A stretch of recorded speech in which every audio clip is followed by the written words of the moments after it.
پھر کیا ایسی وجہ ہوئی کہ 2018 میں یہی ڈرامہ جو تھا وہ نہ صرف پاپولر ہوا، پاکستان کے پاپولر کلچر کا حصہ بن گیا. لوگوں نے گاڑیوں کے پیچھے آئی، اب اس کا پتہ نہیں کون سی لینگویج ہے، یہ کیا بنتا ہے، وہ لکھانا شروع کر دیا. جو پرفیوم بیچنے والے برانڈز تھے انہوں نے کلہاڑی کی شکل کے باٹلز پرفیوم کی جو تھیں وہ بنانی شروع کر دی. جو کپڑوں کے برانڈ تھے انہوں نے اسی کاسٹ کو اٹھا کر اسی ڈریسز کے اندر شلواریں قمیضیں پہنا کر پیش کرنا شروع کر دیا. کیا ہوا؟ صرف 3 سال کے اندر کوئی نہ کوئی سیاسی طور پر ہلچل تو ہوئی. اچھا، پھر جب ہمارے ہاں انفلیشن بڑھا، پیٹرول کی قیمتیں بڑھیں، تو کچھ ڈرامے تھے جو بالکل ایک دم سے نکلے اور پاپولر ہو گئے، اور اتنے پاپولر ہوئے کہ ہر بندے کو یہ لگتا تھا کہ جیسے اس ڈرامے کے ہیرو کو جو ہے وہ سیٹھ نے اپنی جو ہیں بیویاں بھی دے دی ہیں، گھر بھی دے دیا ہے، اسی طرح میرا بھی ایک دن بانڈ لگے گا. پھر جب میرا جسم میری مرضی کا سلوگن آتا ہے تو اے آر وائی کا ایک ڈرامہ جو تھا وہ بالکل پاپولر ہو جاتا ہے، اور عجیب و غریب قسم کی اس کی پاپولرٹی ہے. اس کو دیکھے تو وہ لگتا ہے کہ جیسے یہ 24 گھنٹے کی ہیٹ سپیچ ہے خواتین کے خلاف. جس طرح سے اس میں خواتین کے کریکٹر کو فریم کیا گیا ہے، جس طرح سے اس کو دکھایا گیا ہے، تو یہ ساری چیزیں تجزیہ کرنے کی ہیں کہ یہ کیوں پاپولر ہوتی ہیں، کیسے پاپولر ہوتی ہیں. اس دور کے سیاسی اور سماجی حالات جو ہیں کسی ڈرامے کے یا فلم کے پاپولر ہونے میں وہ کیا رول پلے کرتے ہیں، اس وقت عوام کی سائیکی کیا بنی ہوتی ہے، اور کیا یہ جو پروڈکٹ سکرین پہ ہٹ کر رہی ہے یہ ان کا کتھارسس کرا رہی ہے، ان کا مائنڈ کلٹیویٹ کر رہی ہے، یا ان کا ایجنڈا سیٹ کر رہی ہے. کس طرح سے یہ جو پروڈکٹ ہے یہ آئیڈیالوجیکل اسٹیٹ آپریٹرس کے طور پر جو ہے وہ کام کر رہی ہے، اور ریاستی بیانیہ جو ہے اس کو بنا جا رہا ہے. اردو میں تو یہ ہوتا ہوگا، لیکن میڈیا کے پوائنٹ آف ویو سے لے کے اس طرح کی جو خالص ڈبیٹس ہیں وہ بہت کم ہے دیکھنے کو ملتی ہیں. اسی طرح اگر ہم لیبر ایشوز کی بات کریں، کہیں آپ کو اسکرین کے اوپر کہاں ہے مزدور نظر آئے گا؟ لیبر بیٹس اخبارات نے ختم کر دی ہیں. اب میں کرائم بیٹ کور کر رہا ہوں، وہ مجھے اٹھائیں گے، کہیں گے کہ جائیں جی فلاں فیکٹری میں آگ لگ گئی ہے، اس کو کور کر کے آ جائیں. اب میں پولیس سے رپورٹ لوں گا، فیکٹری میں آگ کیوں لگی لکھ دوں گا. اچھا، اگر میری جگہ آپ جائیں جنہوں نے ساری عمر یہ بیٹ کی ہوئی ہے لیبر کی، آپ کا پہلا سوال یہ ہوگا کہ سیفٹی میئرز پورے تھے یا نہیں تھے. جو بندے مرے ہیں، جو زخمی ہوئے ہیں، کیا ان کو پراپر گیئرز دیے گئے تھے یا نہیں دیے گئے تھے. پھر معاوضہ جو ہے، جو ریاست پاکستان معاوضہ دے رہی ہے مزدور کے مرنے کا، کیا وہ دیا جا رہا ہے یا نہیں دیا جا رہا. اچھا، اگر کوئی کم عمر بچہ ان میں رپورٹ ہوتا ہے تو اگلا آپ جیسے رپورٹر کا سوال یہ ہوگا کہ اچھا آپ کی فیکٹری میں چائلڈ لیبر بھی تھی، تو اس کے اوپر آپ کیا جواب دیں گے. انفارچونیٹلی یہ ساری چیزیں ختم ہو گئی. اب چل جو رہا ہے وہ وہی آ جا کے جس کے اوپر ہم بس کہہ ہی سکتے ہیں کہ یہ بہت اہم بات آپ نے کی ہے. ابھی مثلا سال میں 1-2 واقعات ایسے ہوتے ہیں کہ بلوچستان میں کانکنی کرنے والے جو مزدور ہیں وہ دب کے مر جاتے ہیں. ابھی یہ رات کی خبر چل رہی ہے، رات کی خبر ہے. کیا ان کی کوئی انشورنس ہوتی ہے؟ کیا جو مر جاتے ہیں ان کو کوئی ان کی فیملیز کو کچھ دیا جاتا ہے؟ کیا اس سے پہلے کیونکہ ایسے بانڈ بھرے جاتے ہیں کہ اگر یہ حادثہ ہو جاتا ہے تو پھر کیا کریں گے؟ اچھا، اس کی سیفٹی میئرز کیا ہیں؟ اگر کوئی ایسا ہو جاتا ہے تو کوئی آلٹرنیٹیو کیا جو ہے حفاظتی اقدامات کیے جاتے ہیں؟ تو یہ بہت اہم ہے. میں اس کو ہم نے مین اسٹریم کلچر سے ان چیزوں کو ہم نے نکال دیا ہے. ایک ٹی وی چینل ہے وہ خواتین کے ایوارڈز کرواتا ہے. اچھا، اس میں ساری انٹرپرینیورز خواتین جو ہیں ان کو ایوارڈز دیے جاتے ہیں، ان کو دینے چاہیے، وہ بڑا کام کر رہی ہیں ہماری سوسائٹی کے اندر.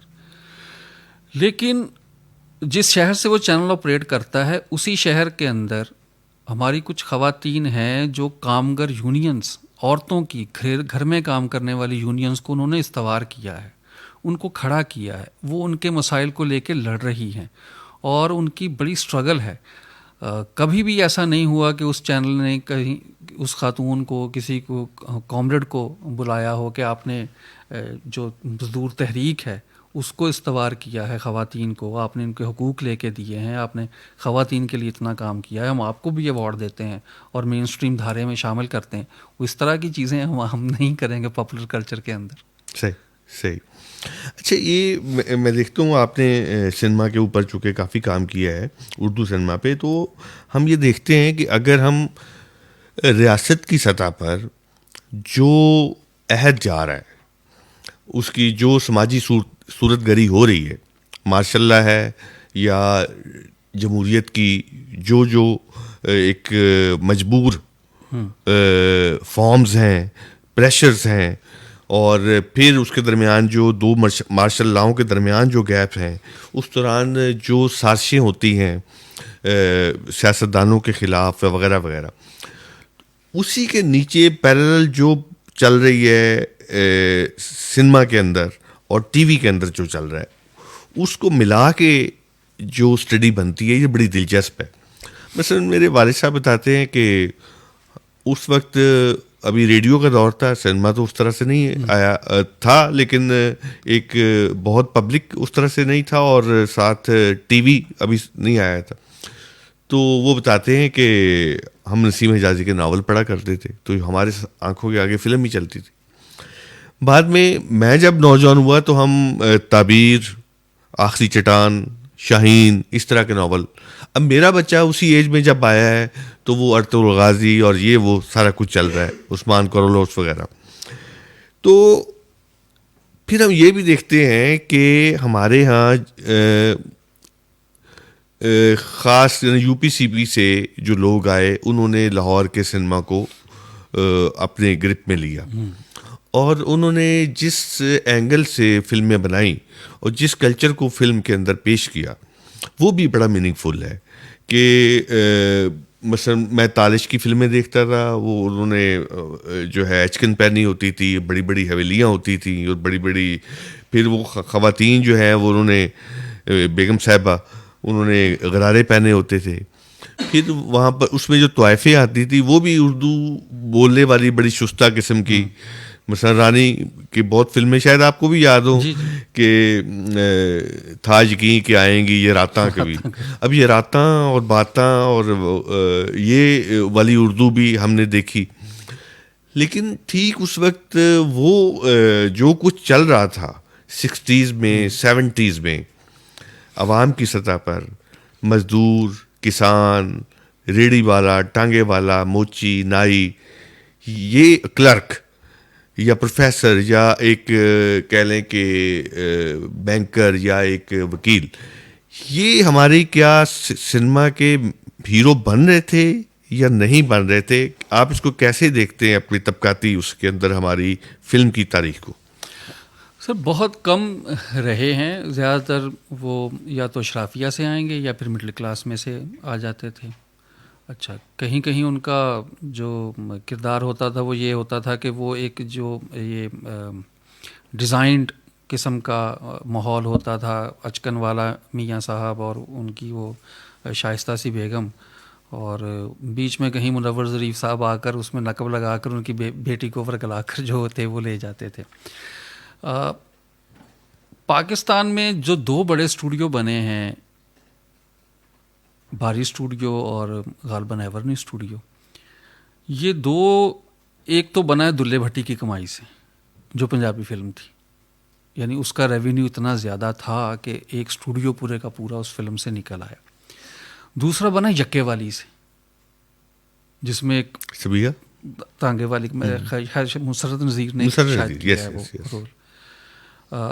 تو یہ ایلیمنٹ رہا ہے. اچھا، پھر ہم یہ دیکھتے ہیں کہ جو صدر ایوب صاحب کا دور ہے، پاکستان کے اندر ایک ریپڈ انڈسٹریلائزیشن ہوئی ہے. اچھا، سنیما کا اور انڈسٹریلائزیشن کا آپس میں ایک تعلق رہا ہے، کیونکہ مزدور جو ہیں وہ گاؤں سے اٹھ کر شہروں کی طرف آ رہے ہیں، وہ فیکٹریوں کی طرف آ رہے ہیں، انہیں انٹرٹینمنٹ چاہیے، اور وہ انٹرٹینمنٹ جو سستی ترین انٹرٹینمنٹ تھی وہ سینما تھی ان کے لیے. اور اس وجہ سے جو ریپڈ انڈسٹریلائزیشن ہو رہی تھی تو اس کے ساتھ ساتھ سینما جو تھے، سینما سرکٹ بھی بڑھ رہے تھے. لوگ جو تھے وہ فلم دیکھتے تھے اور فلم میں آتے تھے. ڈاکٹر لال خان کی جو کتاب ہے 68 اور 69 کا ریولوشن, اس میں جو لیاری کا وہ پورشن لکھتے ہیں کہ بھٹو صاحب کو وہ سنیما گئے اور انہوں نے کہا کہ عثمان بلوچ صاحب تھے غالباً کو, انہوں نے کہا تھا کہ آپ سنیما آئیں اور اس طرح سے آئیں کہ آپ مزدور یہ نہ سمجھیں کہ آپ یہاں کوئی سیاسی تقریر یا اس سے کچھ کرنے آئے ہیں, آپ ایسے ہیں جیسے آپ فلم دیکھنے کے لیے یہاں پر تشریف لائے. تو وہ بالکل ویسے ہی گئے اور وہ فلم تو پھر نہیں چلی. انہوں نے بھٹو صاحب کو اپنے کندھوں پر اٹھا لیا اور بھٹو صاحب نے وہاں دھواں دھار قسم کی جو تقریر کی, یعنی سنیما ایک لانچنگ فورم کے طور پر, وہ مزدوروں میں تقریر ہوئی, لیاری کے مزدوروں میں, اور اس دن سے لے کر آج تک لیاری جو ہے وہ پیپلز پارٹی کا گڑھ ہے. تو یہ ہے کہ ہیروز جو ہیں وہ اس حصہ اشرافیہ کے کلچر سے آتے رہے, لیکن ایک ٹائم پر آ کے یہ تخصیص جو تھی وہ ختم ہو گئی. خاص طور پر اگر ہم انڈیا میں دیکھیں, انڈیا میں ہمیں 2 بیگھہ زمین بھی ملتی ہے. برائے سہانی کو میں ان کی آٹو بایوگرافی پڑھ رہا تھا کہ سہانی صاحب نے کچھ پھر ایسی فلمیں بھی شروع کر دیں جس میں ان کو کوئی بہتر رول نہیں ملتا تھا. وہ کہتے ہیں کہ ایک فلم تھی جس میں سیٹ کے اوپر مجرے کا سین تھا اور وہ وہاں پہ تماشبین بن کے بیٹھے تھے, تو بمل رائے وہاں سے سیٹ سے کہیں ان کا اتفاق ہوا گزرے, تو وہ دیکھ کے ان کو بڑے رنجیدہ ہوئے اور انہوں نے کہا کہ تم وہی ہو جس نے 2 بیگھہ زمین میں لیڈ رول جو ہے وہ کیا ہے. اور سہانی صاحب اس کے اوپر بڑا شرمندہ ہوئے. تو انڈسٹری کی ڈائنامکس جو ہوتی ہیں وہ بھی ڈیفائن کرتی ہیں کہ ہیرو کون ہے کون نہیں ہے. اگر ہم جدید آج کے دور میں بھارت کی بات کریں, بالی ووڈ سنیما کی, تو وہاں پر 2 تخصیص آ گئی ہیں. خاص طور پر اگر ہم کہیں کہ وہاں کا سنیما جو ہے وہ اب پوسٹ انوراگ کشیپ سنیما اور پری انوراگ کشیپ سنیما ہے, جس نے لوگوں کو یہ بتایا کہ بھائی ہیرو جو ہے اس کے لیے کوئی بڑی کوٹھی بڑی گاڑی اس کا ہونا ضروری نہیں ہے, اس کے لیے بڑا سٹار ویلیو ہونا ضروری نہیں ہے, اس کے لیے سلمان خان, شاہ رخ خان, عامر خان ان کا ہونا ضروری نہیں ہے. وہ بہار کے ایک 3 مرلے کے گھر کی چھت پر کھڑا ایک نوجوان بھی ہیرو ہو سکتا ہے جو اپنے مستقبل کے لیے خواب جو ہے وہ دیکھ رہا ہے. ہم اس کو بھی ہیرو ہے, اگر اس کی زندگی کے اندر کوئی سٹرگل ہے تو وہ بھی ہیرو کے طور پر آ سکتا ہے. تو ہمارے ہاں جو مین کرنٹ ہے اس میں کے اندر سے نکل کے جو عوام کی کہانیاں ہیں اس کو کھنگالنے کی ضرورت ہے, ہمیں بھی وہاں سے ہیرو تلاش کرنے کی ضرورت ہے. اب پوائنٹ جو ہمارا جہاں پہ ہم پھنس جاتے ہیں آگے, ہمارا سرکٹ ختم ہو چکا ہے. ننکانہ میں ایک سنیما تھا, شبنم سنیما, جس کی چھت نہیں تھی, اوپن ایئر تھا, کیونکہ اس پہ ٹیکس نہیں لگتا اوپن ایئر سنیما کے اوپر. ہم وہاں فلمیں دیکھتے تھے.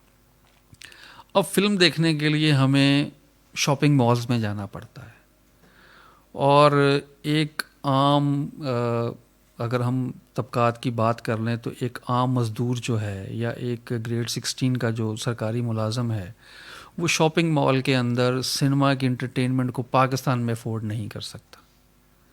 تو اس لیے وہ لوگ چونکہ اس انٹرٹینمنٹ کا حصہ نہیں ہے, اس لیے ان کے کریکٹرز جو ہیں وہ کہانیوں کے اندر بھی ہمیں نظر نہیں آتے. اگر آئیں گے تو وہ بہت چھوٹے چھوٹے کریکٹرز کی شکل میں ہمیں نظر آئیں گے, وہ مارجنلائز ہوتے جائیں گے, اور یہی کچھ ڈرامے میں بھی ان کے ساتھ ہو رہا ہے. تو سنیما کا سرکٹ بنے گا, سنگل سنیما بھی آئیں گے, دوسرے سنیما بھی آئیں گے, تو پھر جا کر کوئی صورتحال واضح ہوتی نظر آئے گی. اچھا, یہ آپ نے ڈرامہ کی بات کی, ٹی وی کے ڈرامہ کی, تو بس آخری اس پہ میں بات کروں گا, پھر ہم کسی اور بحث کی طرف چلیں گے. لیکن میں یہ سننا چاہ رہا ہوں کہ اس وقت جو کرنٹلی ڈرامہ چل رہا ہے پرائیویٹ چینل, اب اس سے شاید اپنا جو ہدف ہے وہ یا آئیڈیل ہے یا پروٹوٹائپ ہے وہ اسٹار پلس کو بنا لی ہے. اب دیکھنا یہ ہے کہ یہ جو ساس بہو بیٹی شوہر محبوبہ اس کے اوپر جو ایک خاص طرح کے ڈرامے چل رہے ہیں, وہ ڈرامہ اور اس کے اندر ہائی فائی قسم کے بنگلے, کوٹھیاں, گاڑیاں, اور اس کا اور جو ان کو ایڈز ملتے ہیں اس کا آپس میں کیا تعلق ہے, اور یہ تعلق جو ہے پیچھے بیٹھا سیٹ اور ادھر جو اس کا ویور ہے پبلک, اس کا کیا ریلیشن ہے؟ یہ جو دو ڈائمینشن بن رہی ہیں ذرا اس پہ بات کر لی کیجیے. سر جو ویژول ہے وہ ایک سمپل ویژول نہیں ہے، وہ ایک سیڈ ہے جس نے آپ کے برین کے اندر جانا ہے اور اس نے پھر ایک درخت بننا ہے. اگر ہم اس ویژول کے ذریعے کنزیومرزم کا اور ہائپر کنزیومرزم کا سیڈ جو ہے وہ کلٹیویٹ کر رہے ہیں تو وہ اینڈ اپ کہاں پہ ہوگا؟ ہماری کنزمپشن بڑھانے پر، ہماری سیل جو ہے وہ بڑھانے کے اوپر. تو آڈینس کو اب وہ اس طرح سے یوز ہو رہے ہیں، یعنی ہم یہ سمجھتے ہیں کہ جو ہمارے گھر میں ٹی وی آ رہا ہے وہ فری کا کانٹینٹ ہے. وہ فری کا کانٹینٹ نہیں ہے. وہ کانٹینٹ ہمیں اس وقت پتہ چلتا ہے جب ہم شاپنگ کرنے نکلتے ہیں اور ہم نے اس میں بہت ساری چیزیں جو ہیں وہ ایکسٹرا سے جو ہے وہ اپنے اندر ڈالی ہوئی. اچھا، اس کے ساتھ ساتھ جو موضوعات کی آپ بات کر رہے ہیں کہ ساس بہو اور یہ وہ، تو گھر کی جو اسٹیبلشمنٹ ہے اس کے اندر جو کنزمپشن ہے یا جو بائنگ ڈیسیجنز ہیں وہ مرد کے ہاتھ سے زیادہ خواتین کے ہاتھ میں ہے. اور ان ڈراموں کو لے کے آنا، اس کے پیچھے ایک سالڈ ریزن یہی نظر آتی ہے کہ اس طرح کے آپ کانٹینٹ کو اگر دکھاتے رہیں گے اور اس کے ساتھ ایڈز آتے رہیں گے تو جو اس تھریڈ میں سب سے اوپر ہے، جس نے فیصلہ لینا ہے بائنگ کیپیسٹی کہ کیا خریدنا ہے کیا نہیں، جو گیٹ کیپر ہے، تو اس کو آپ انگیج رکھیں گے، اس کو آپ کلٹیویٹ کرتے رہیں گے، وہ آپ کی پروڈکٹ جو ہے وہ خریدتا رہے گا.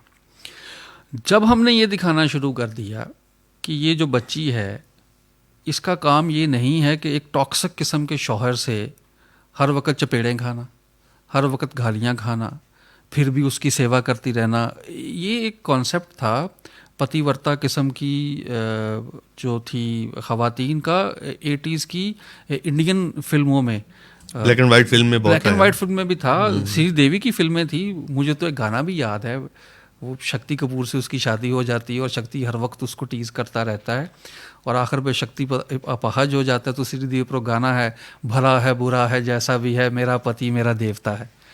تو اس طرح کے اب بہت سے ڈرامے اس طرح کے آ رہے ہیں کہ جس میں میرا پتی میرا دیوتا کا جو کانسیپٹ ہے، اور میل جو ہے وہ انتہائی ٹاکسک قسم کے میل جو ہیں وہ آ رہے ہیں جو یہ تک ڈیسائیڈ کر رہے ہیں کہ لڑکی جو ہے میری بیوی جو ہے اس نے جھمکے کون سے پہننے ہیں، اس نے کپڑے کون سے پہنے ہیں. یہاں تک ہم اگر یہ بتا دیں اس بچی کو کہ بیٹا یہ اینڈ نہیں ہے، اینڈ یہ ہے کہ تم مدام کیوری بن سکتی ہو، تم آسماں جہانگیر بن سکتی ہو، تم شرمین عبید چنائے بن سکتی ہو، تو پھر وہ لڑکی جو ہے وہ کہاں جائے گی، اس کی اڑان کیا ہوگی، اور وہ سوسائٹی کے اندر کیا کچھ ایسا نہیں ہے جو کر سکے گی.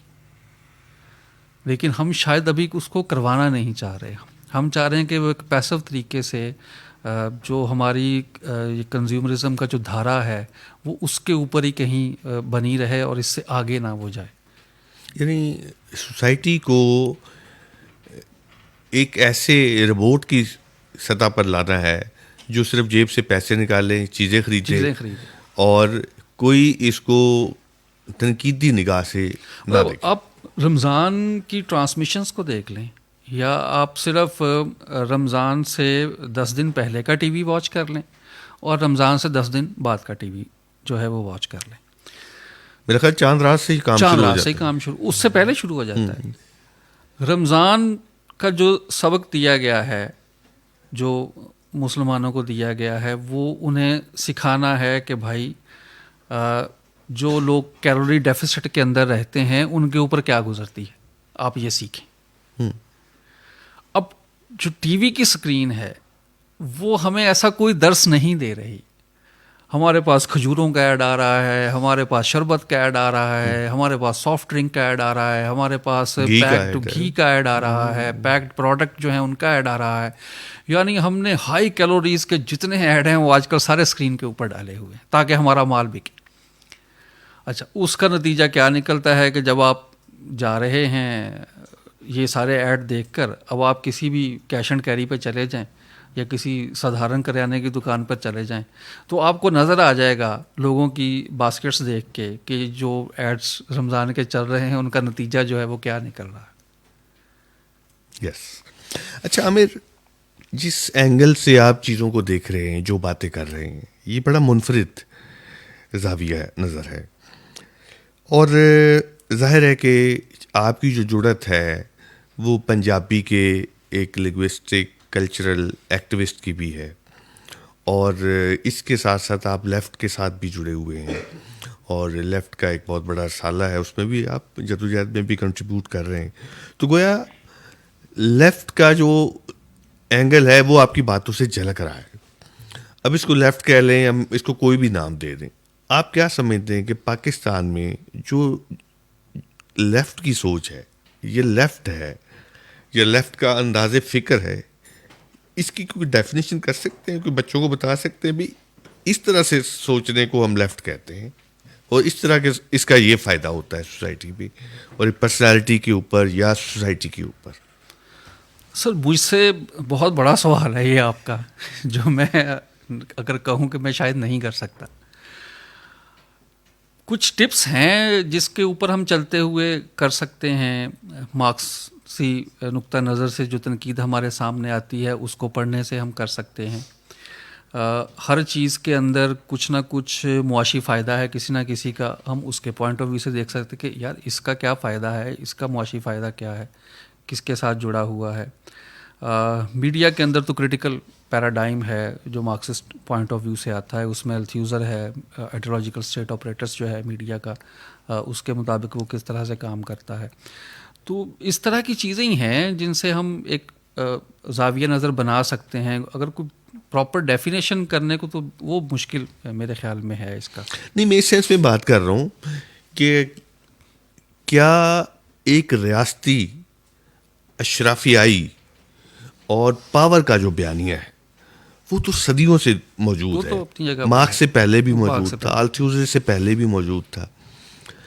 تو جس معاشرے میں ہم رہ رہے ہیں، جو دنیا کا قدیم ترین معاشرہ ہے، جہاں سے سٹون ایج کا انسان بھی یہیں رہتا تھا، پہلی تہذیبیں بھی یہیں پہ پڑی، تو اس سارے تہذیب کی تاریخ کے اندر جب ہم لیفٹ کہتے ہیں تو پھر بھی تو ہم کچھ سمجھا سکتے ہیں نا. اگر ہم مارکس کو تھوڑی دیر کے لیے سائڈ پہ بھی رکھتے ہیں، مارکس کی انٹری تو ہماری سوسائٹی کے اندر آلموسٹ 1900 کے لگ بھگ ہو رہی ہے، اس سے پہلے تو نہیں تھی. تو پھر آپ کیسے سمجھائیں گے؟ اچھا، اس سے پیچھے بھی ہے سر. اگر ہم اپنے جو انڈیجنس کلچر کے اندر دیکھیں تو مطلب میرے نزدیک جو بڑا رزسٹنس کا سمبل یا جو لیفٹ کا سمبل آ جاتا ہے وہ دلہ بھٹی کی شکل میں آ جاتا ہے. پھر ہماری بہت ساری فوک ٹیلز ایسی ہیں جو اس وقت کے جو رائج بیانیے ہیں وہ ان کو سیکنڈ نہیں کرتی. ہمارے صوفیہ کرام جتنے بھی ہیں، بلّہ شاہ، آپ ان کی شاعری جو ہے، شاہ حسین، اچھا، تو وہ کبھی بھی اس وقت کے جو بیانیے ہیں وہ ان کے الٹ سمت میں، یعنی ان کا جو کرنٹ ہے وہ ڈفرینٹ سمت میں ہے. وہ جو مروجہ قوانین ہیں، اصول ہیں، وہ ان کو نہیں مان رہے. اگر ہم ان سے بھی اٹھانا شروع کریں اپنی سوچ کو اور اپنے زاویے کو، جیسے پھر پنجابی کے اپنے محاورے آ جاتے ہیں، جیسے کھادا پیتا لاہے دا باقی احمد شاہدہ. آپ جتنا مرضی ایک بچے کو پڑھا لیں کہ احمد شاہ ابدالی ہمارا ہیرو، ہمارا ہیرو، ہمارا ہیرو، جس دن اس نے رابطہ کر لیا اپنی دادی سے پنجاب کے اندر اور دادی نے آگے سے یہ کہہ دیا کھادا پیتا لاہے دا باقی احمد شاہدہ، اور اس بچے نے پوچھ لیا کہ دادی یہ دا کی مطلب ہے، اور اس نے اس کا مطلب سمجھا دیا کہ اس کا مطلب یہ ہے کہ بیٹا جو کچھ بچتا ہے وہ کھا پی کے ختم کر دو، اگر جو بچے گا وہ احمد شاہ ابدالی آ کر لوٹ کے لے جائے گا. تو آپ آٹومیٹکلی لیفٹ کی جو سائیڈ ہے اس پہ کھڑا ہونا شروع ہو جاتے ہیں، جو آپ کی فوک وزڈم ہے. اور پاکستان کے اندر ہماری جو ایک عوامی سوچ ہے اس کی آپ جتنی مطلب کسی امریکی کو اگر امریکن یہ کہہ دیں ان کی ریاست کہ سیلاب آ رہا ہے یا یہ کچھ ہو رہا ہے، کوئی ریاستی بیانیاں بندے تو آلموسٹ وہاں پر کوئی 80% یا 70% جو ہیں وہ یقین کر لیں گے ٹھیک ہے. وہ ویتنام وار کے اوپر انہوں نے یقین کر لیا, جیسے وہ بورن آن 4 جولائی ہے اولیور اسٹون کی فلم, جس میں وہ ٹام کروز اپنی ماں سے کہتا ہے کہ تم نے تو کہا تھا کہ وہاں گاڈ لیس لوگ آ کر حملہ کر رہے ہیں, ٹھیک ہے, لیکن وہاں پر ایسا نہیں تھا. تو ایک بیانیہ.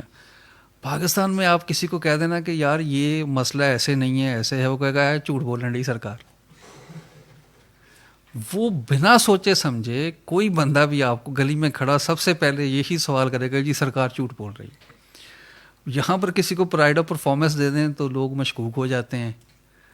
اس کے خلاف بغاوت کا مقدمہ کٹ جائے, کہتے نہیں یار ہے بندہ صحیح ہونا, یہ پیچھے حکومت پئی ہوئی ہے.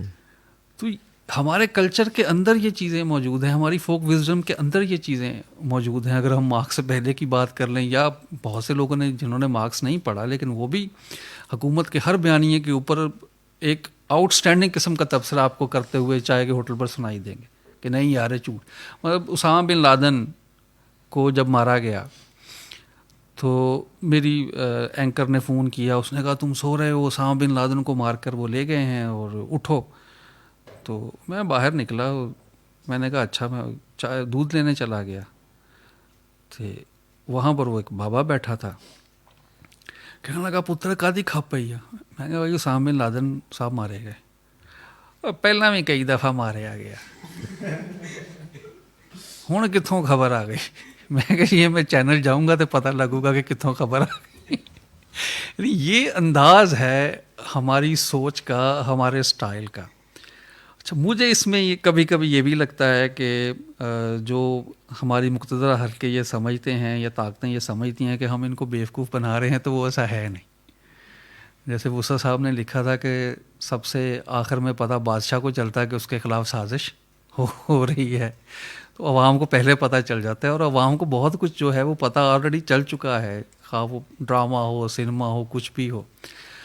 لیکن اظہار کیسے ہے, فورم کہاں پر ہے, ان کی آواز سنی کہاں پر جائے گی, یہ تھوڑی چیزیں ہیں جو پرابلم کر جاتی. اچھا, یہاں آپ نے لفظ بار بار عوام استعمال کیا. اب عوام کی ایک زبان بھی ہوتی ہے. مثلا شہروں کی خاص پاکٹس کے اندر لوگ اردو پڑھتے ہیں, اردو سنتے ہیں, اردو بولتے ہیں, لیکن ان پاکٹس کے باہر بڑے شہروں کے مضافات میں اور ان مضافات کے ارد گرد پھیلے ہوئے ہزاروں دیہاتوں کے اندر لوگ بے شک میٹرک تک چلے جائیں, جو کہ ہماری خواندگی کا آلموسٹ 5% حصہ ہے, تو پھر بھی وہ اردو نہیں بول سکتے.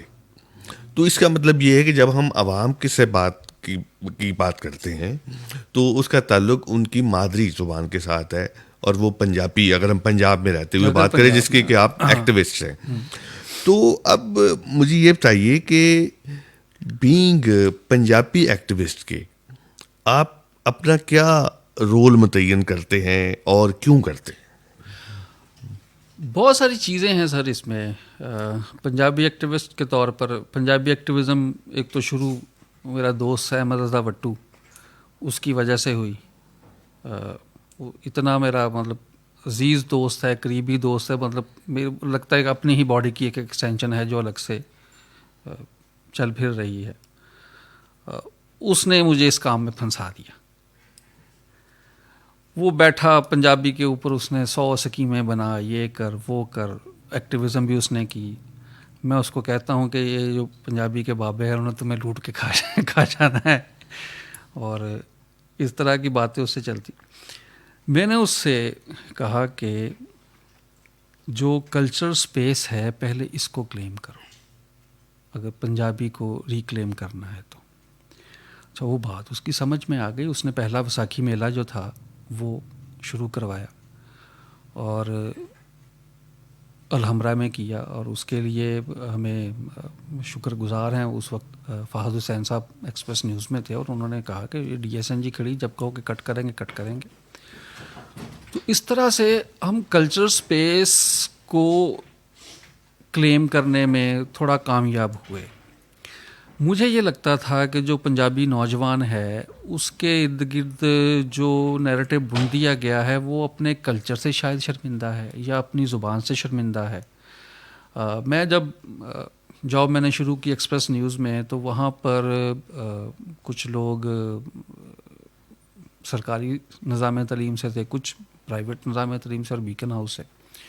جو بیکن ہاؤس والے تھے وہ انگریزی تو بڑی اچھی بولتے ہیں، اور جو سرکاری نظام تعلیم میں سے تھے وہ انگریزی اردو مکس کر کے اپنا، وہ شاید ان کو کوئی گیپ تھا. تو میں وہاں پہ پنجابی بولتا تھا. طاہر سرور میر صاحب نے ایک دن مجھے کہا بھی، کہندے یار میں بڑا پریشان سی، پھر یکدم میں ایک منڈا دیکھا کہ وہ بلا جھجک پنجابی بولن ڈیا، تو میں کہا کوئی نہیں خیر ہن میں بھی پنجابی بولاں گا.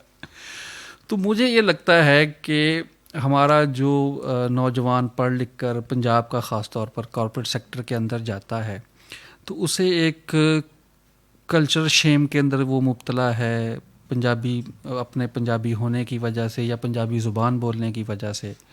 تو پھر وہ اپنی زبان کو چھوڑ کے، اپنے کلچر کو چھوڑ کے آہستہ آہستہ اس سے دوری اختیار کرنی شروع کرتا ہے. اچھا، اس سے ایک بہت بڑا کلچر خلا جو ہے وہ بھی پیدا ہوتا ہے. ان کے پنجابیوں کے ساتھ نہیں ہوا، یہ دوسری زبانوں کے لوگوں کے ساتھ بھی ہوا کہ کاسموپولیٹن سٹیز کے اندر آ کر انہیں ایک کلچر خلا کا سامنا کرنا پڑتا ہے کہ وہ کس کے ساتھ میل کھائیں، کیونکہ ان کے کولیگز وہ ہیں. پر میرے کولیگز اگر میں بات کروں اس دور میں، وہ تھے جو کہتے تھے رین رین گو اوے. میں وہ تھا جو بچپن میں کہتا تھا ربا ربا می ورسا. تو یہ پورا براٹ اپ اور یہ پورے دو ایک الگ سے دنیایں ہیں جن کے درمیان ایک کلچر گیپ موجود ہے. پھر اس کلچر گیپ کو فل کون کرتا ہے؟ پھر اس کلچر گیپ کو فل کرتا ہے کہ کوک اسٹوڈیو. وہ پنجابی کا گانا بھی لے آتا ہے، وہ سرائکی کا بھی لے آتا ہے، وہ سندھی بھی لے آتا ہے، اور وہ بلوچی بھی لے آتا ہے، اور پھر اس کو ایک کارپوریٹ کلچر کے اندر ڈھال کر مجھے دے دیتا ہے کہ تاکہ میں اس کلچر شیم سے باہر نکل کے جو ہے وہ موو کر سکوں. تو ایک پنجابی ایکٹیوسٹ ہونے کے ناطے میرا جو کردار رہا ہے اور جو میں نے پنجابی پرچار کے ساتھ جہاں تک میں اس کی خدمت کر سکا، وہ ہم نے یہی کی کہ ہم میڈیا کے اندر، ہم کلچر سپیسز کے اندر جو اپنی کلچر شیم ہے یوتھ کی، اس کو ختم کر سکیں. ہم پنجابی کلچر کو جو ہے وہ اس طرح سے پیش کر سکیں کہ یار یہ کوئی شرمندہ ہونے والی چیز نہیں ہے، پنجابی زبان کوئی شرمندہ ہونے والی چیز جو ہے وہ نہیں ہے. اردو زبان جو ہے وہ ایک لنگوا فرینکا کے طور پر آپ نے استعمال کرنی ہے، کریں. دوستوں میں بیٹھے ہیں، اپنی زبان کے اندر بات کریں پنجابی زبان کے. ہاں، جب آپ کے ساتھ کوئی آپ کا پشتون بھائی آ کر بیٹھ جائے، وہ پنجابی نہیں سمجھتا، تو آپ اس کے ساتھ اردو میں بات کریں. میرے بہت سے دوست سندھی ہیں، جب زیادہ ٹھیٹھ پنجابی میں بات کر دوں تو وہ کہتے ہیں یار بریک لگاؤ بھائی، ہمیں بڑی آہستہ آہستہ تمہاری پنجابی سمجھ آتی ہے، یہ اردو میں یہ بات جو ہے وہ بتا دو. تو ایک ایکٹیوسٹ ہونے کے ناطے میں جو پنجابی کی جو کلچرل سپیس ہے اور اس کے ساتھ جو زبان جڑی ہوئی ہے، میں اس کے لیے زیادہ کوشش جو ہے وہ پنجابی پرچار کے اندر رہ کے بھی کرتا ہوں، اور اس کے جہاں بھی موقع ملتا ہے اس کے ساتھ رہ کے کرتا ہوں کہ یہ ہم ریکلیم کر سکیں اس کو. اچھا، اب یہ ہے کہ جب ہم کہتے ہیں پنجابی ایکٹیوسٹ اور پنجابی کی بحالی کا معاملہ، تو دراصل یہ ایک ایسے کلچر کے ساتھ جڑت ہے جو انڈس ویلی کا کلچر ہے. اس کی سیاسی سرحدیں تو بدلتی رہی ہیں، لیکن اس کی جو کلچرل لنگوسٹک سرحدیں ہیں وہ بہت دور تک پھیلی ہوئی. اس میں ہندکو بھی آتی ہے، اس میں ہزارہ کی زبان بھی، پٹواری بھی، سرائکی بھی، سندھ کا کافی سارا علاقہ آتا ہے. تو اور یہ جو سارا انڈس ویلی ہے یہ اپنی تاریخ رکھتی ہے رگ وید، پھر پری ہڑپا، پری ٹیکسلا، پری موہنجودڑو، دراوڑوں تک. تو گویا یہ سارے کلچر کو ایک کرنا زمانی اور مکانی سطح پر. تو اس میں آپ کیا سمجھتے ہیں کہ پنجابی فلم نے بھی ایک رول ادا کیا ہے؟ مجھے یاد ہے آپ سے بھی ذکر ہو رہا تھا کہ اب شہری جو پنجابی ہے جو اردو میں سارا کچھ اپنا رکھ رکھاؤ رکھتا ہے، اس کے لیے کوئی ماڈل نہیں ہے ماڈرن پنجابی کا. ویسے شعری سطح پر سوائے منیر نیازی کی شاعری کے، اچھا میڈیا کی سطح پر ہم دیکھتے ہیں کہ وہ مولا جٹ اور نوری ناتھ کا دیہاتی کلچر ہے. اب بھی ہم دیہاتی کلچر کے ساتھ پنجابی کو جوڑتے ہیں، لہٰذا اس کے ساتھ ایک پینڈو کا جو اوپر ٹھپا لگ جاتا ہے وہ پھر شرمندگی محسوس کرتا وہ ہے. ٹیگنگ کر دیتے ہیں. تو لہٰذا ہم جو مشرقی پنجاب کا پنجابی نوجوان ہے جو کینیڈا میں بیٹھا ہے, جو امریکہ میں بیٹھا ہے, جو ماڈرن میوزک دے رہا ہے, جو ماڈرن لباس پہنتا ہے, جو انگریزی جانتا ہے یا پنجابی جانتا ہے, تو اس کا ماڈرنزم, اس کی فلسفی, اس کا سارا کچھ, جبکہ ہمارے اصول, تو یہ کیا آپ سمجھتے کہ یہ گیپ اس وجہ سے ایک بہت بڑا ہے؟ اور ہمارا جو پنجابی کا رائٹر ہے, دانشور ہے, وہ ایک قدیم پنجابی کے ساتھ اپنے ہمیں جوڑ کر تو ہمارے بیکن ہاؤس اور سٹی اسکول اور روٹس کے بچے کو پنجابی کی طرف لانے میں ناکام ہوا ہے, کیونکہ وہ اربن پنجابی نہیں دے رہا, وہ دراصل قدیم دیہاتی پنجابی کے ساتھ اس کو جوڑنا چاہ رہا ہے. اچھا, کسی حد تک سر ایسا ہے. اور اب دوسری صورتحال یہ نکل رہی ہے کہ ہم نے جس طبقے کو جوڑنا ہے اپنے ساتھ, جین زی کو, وہ بلیسنگ یہ ہے کہ وہ میرے جیسی ایج کے لوگوں کا کانٹینٹ نہ پڑھتے ہیں نہ دیکھتے ہیں. وہ اپنی جنریشن کا کانٹینٹ ہی زیادہ کنزیوم کرتے ہیں. اور اگر آپ ٹک ٹاک پر چلے جائیں, اگر آپ یوٹیوب پہ چلے جائیں, تو آپ کو یہ خوشگوار حیرت ہوگی کہ وہاں کے جو ان کی فین فالوئنگ ہے وہ ٹھیٹھ پنجابی بول رہے ہیں, وہ اپنے کلچر سے چیزیں نکال کے کر رہے ہیں. اور ہمیں یہ لگتا ہے, جو بچے ہمارے پاس آتے ہیں, جو ہم کانفرنسز پنجابی کی کراتے ہیں, کہ جو وہ بچے جو جین زی جسے ہم کہتے ہیں, وہ پنجابی کے ساتھ, یا اگر وہ پشتون ہیں یا سندھی ہیں, تو وہ اپنی جو مادری زبانیں ہیں ان کے ساتھ زیادہ ان کی کمٹمنٹ جو ہے وہ بڑھتی جا رہی ہے. شاید ہماری نسل کی جو کمٹمنٹ تھی پنجابی کے ساتھ وہ اتنی ہارڈ کور قسم کی نہیں ہے جتنی ان کی آ رہی ہے. اس کی وجہ یہ ہے کہ ہمارے لیے جو رول ماڈلز تھے وہ ریڈیو یا ٹیلی ویژن سے آتے تھے. ریڈیو اور ٹیلی ویژن کا جو ایڈیٹوریل کنٹرول تھا, وہ آپ کو آڈیشن ہوا, ارے نہیں میاں آپ کی تو زبان, آپ کا تو شین کاف درست نہیں ہے. اچھا سر, میں پنجابی ہوں, سر میں سندھی ہوں, میں تو اسی سٹائل کے اندر اردو بولوں گا نا جو میری مادری زبان ہے, جو میری ایئر باکس ہے, میرا ووکل کارڈ ہے, ان کی ٹریننگ کر دی ہے. تو آپ کیوں ڈھونڈ رہے ہیں کہ میں بالکل اپنے شین کاف درست کر کے جو ہے وہ آپ کے پاس آؤں؟ میرے پاس اچھا کانٹینٹ ہے کہنے کو, تو آپ مجھے موقع دیں. وہ ہماری ٹریننگ کرنے والے وہ لوگ تھے جو شین کاف کے جو نقطے تھے وہ درست کرواتے رہتے تھے اور تلفظ درست کراتے رہتے تھے.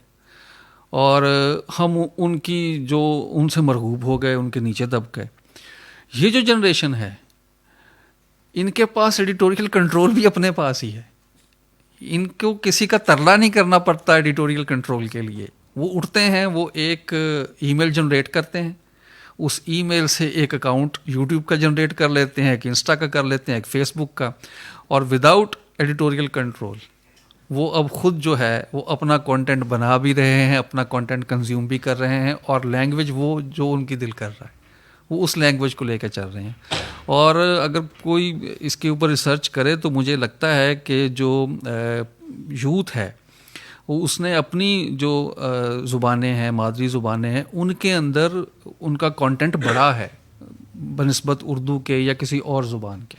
رائٹ, یہاں میں ایک کویشچن کرنا چاہوں گا, بالکل ہمارے پاس کہہ لیں کہ 2-3 منٹ ہے, کہ ہمارا جو برٹش کلونیل ایرا ہے اس میں پنجاب کے اوپر خاص طور پہ زبانوں کی بنیاد پر ایک تقسیم کا عمل بہت شدت سے کیا گیا. یہ پنجاب وہ ہے جو جس میں دلی بھی پنجاب کا حصہ رہا ہے, اور پھر نیچے گجرات تک کا علاقہ آپ دیکھ لیجئے. تو اب اردو جو ہے وہ اس کو الگ زبان بنانا, پھر پنجابی کو الگ زبان بنانا, پھر اسی طریقے سے سکھوں کی پنجابی کو سکرپٹ کی بنیاد پر الگ زبان بنانا, پھر حتیٰ کہ سرائکی کو بھی بنا دینا, پھر اب ہندکوں کو بھی, پھر پٹواری کو بھی. تو زبانوں کی بنیاد پر اس تقسیم کے ذریعے سے انڈس ویلی کا جو کلچرل ہسٹوریکل جو ایرا ہے, اس کو ہمیں کلونیل جو لیگیسی ہے زبان کی ڈیفینیشن کی, اس کو بریک کرنا نہیں پڑے گا, ری تھنک کرنے کی ضرورت تو نہیں ہے؟ سر بالکل کرنا پڑے گا. ارشد محمود نشاء صاحب کا ایسے ایک بڑا زبردست ہے جس میں انہوں نے اس بات کے اوپر دلائل اکٹھے کیے ہیں کہ ایک ٹرینڈ چل گیا ہے کہ ہر لہجے کو وہ اب زبان کا درجہ دینا شروع نے کر دیا ہے, ہر ڈائلیکٹ کو. تو ہر ڈائلیکٹ جو ہے وہ زبان تو نہیں ہے, وہ آلموسٹ آ جا کے پنجابی کا حصہ ہی بنے گی. پنجابی سے الگ زبان تو آپ اس کو نہیں جو ہے وہ کھڑا کر سکتے. اور اس پوائنٹ آف ویو سے بالکل جو آپ کہہ رہے ہیں ہمیں دیکھنے کی ضرورت ہے, سمجھنے کی ضرورت ہے. پھر ہمیں جو برٹش امپائر تھی, سب سے زیادہ پنجابی کو ڈیمیج شاید اسی نے کیا, کیونکہ ان کے بہت سے جو سوجوان تھے یا ایڈمنسٹریٹرز تھے وہ پنجابی زبان کو ویسے ہی کوئی باربیرک لہجہ جو تھے وہ تصور کرتے تھے کہ یہ کوئی باربیرک لینگویج ہے. تھا اس کے پیچھے یہی کہ اگر پنجاب کے اندر اتنی تقسیمیں نہ کی جاتی تو برطانیہ پورے ہندوستان کے آخر میں پنجاب میں داخل ہوا ہے, اس کو وہ فتح نہیں کر سکا. پورا ہندوستان ایسٹ انڈیا کمپنی کے زیر نگیں گیا, لیکن پنجاب سب سے آخر پر اس کے زیر نگیں آیا. اور اگر یہ اتنی ڈویژنز پنجاب کے اندر نہ کی جاتی, اور ہو سکتا تھا کہ پنجاب میں برطانیہ کا تختہ پہلے الٹ دیا جاتا. اب آپ موومنٹس کی اگر بات کریں تو غدر تحریک جو تھی, اس کے بعد بھگت سنگھ کی جو تحریک تھی, پھر نیم اینی موومنٹ, کوئی بھی اس میں چاہے ملیٹنٹ موومنٹ ہو چاہے اس میں پولیٹیکل موومنٹ ہو, جب وہ پنجاب کے اندر برطانیہ کے خلاف سٹارٹ ہوئی ہے تو وہ سکسیس کی طرف گئی ہے. اس سے پیچھے اس کو سکسیس نہیں ملی. اور اس کے اوپر ڈاکٹر اشتیاق صاحب کی جو پنجاب کی پارٹیشن ہے اس کے اوپر ہم دیکھ سکتے ہیں کہ یہ جو پنجاب کے ساتھ جو ہوا ہے یہ ایک بہت بڑا پنجابی کا تاریخی تراؤ ہے ساڑھے نال. ایک ایسا صوبہ جس کو جو استوار اس طرح سے ہوا ہے کہ اس کو آپ کاٹ ہی نہیں سکتے, جس کے ٹرین کے ٹریکس اس طرح سے ہیں, جس کی نہریں اس طرح سے ڈیزائن کی گئی ہوئی ہیں کہ وہ ایک پوری کی پوری اینٹی, ایک پوری کی پوری ریاست کے طور پر آپریٹ ہو رہی ہیں کہ آپ اس کو کاٹیں گے تو وہ یہاں ادھر سے لینڈ بنجر ہوگی یا ادھر سے ہوگی. ٹرین کو اگر کاٹتے ہیں تو یا ادھر کا ریلوے سسٹم ناکام ہوتا ہے یا ادھر کا ریلوے سسٹم ناکام ہوتا ہے. اسی طرح زبان جو ہے اس کا اگر آپ دیکھیں تو وہ بھی یہی صورتحال بنتی ہے. تو کلونیل دور کے اندر برطانیہ کو جو بھی خطرہ تھا پنجاب سے, اس کا نشانہ جو ہے وہ پنجاب بری طرح سے انہوں نے بنایا اس کو. بہت شکریہ عامر, آپ کی موجودگی کا یہ فائدہ ہوا کہ ہم نے میڈیا کو, ڈرامہ کو, ادب کو, سیاست کو, زبان کو, کلچر کو, اور بہت ساری چیزیں ہیں جن کو ہم نے اکٹھا ڈسکس کیا, اور آپ کے نیریٹو کو اور جس نیریٹو کے آپ نمائندے ہیں اس کو سمجھنے کا ہمیں موقع ملا, اور میں بہت شکر گزار ہوں آپ کا. اور ہمارا یہ جو 1 آور ختم ہونے کو ہے, اور امید ہے ہماری پھر ملاقات رہے گی. بہت شکریہ. Thank you sir. Thank you very much.